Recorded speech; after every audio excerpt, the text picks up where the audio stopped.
সবথেকে গুরুত্বপূর্ণ প্রশ্ন হলো, অনেক বাড়িতেই মনে করেন বাবা মা যে অন্যরা আছেন যে কোনো একটি ওষুধ দিলেই হয়তো এই বেড ওয়েটিংটা একদমই সেরে যাবে। এটা একদমই ভুল কথা। এটা সময়ের সাথে সাথে আস্তে আস্তে যখন সে ডেভেলপড হবে তখন এটাও কমবে। কোনো ওষুধ নেই যাতে আমি আজকে দিলাম কয়েকদিনের মধ্যে কি কালকেই জিনিসটা পুরোপুরি সেরে গেল। হ্যাঁ, হয়তো কিছু ওষুধ আছে যেটা সাময়িকভাবে তার ওটা কম করতে পারে, কিন্তু কোনো ওষুধ এরকম কিন্তু এখনো নেই যেটা দিলে একদমই রাতে বিছানা ভেজানো বন্ধ হয়ে যাবে। তো আমাদের কখন মনে রাখতে হবে যে বেড ওয়েটিংটা একটু চিন্তার ব্যাপার।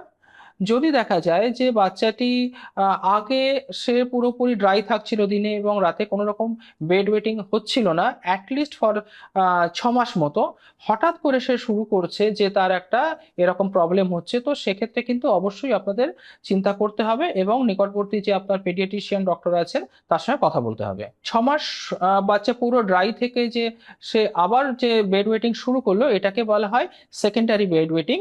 তো এক্ষেত্রে আমাদের একটু চিন্তা সবসময় থেকে যায়।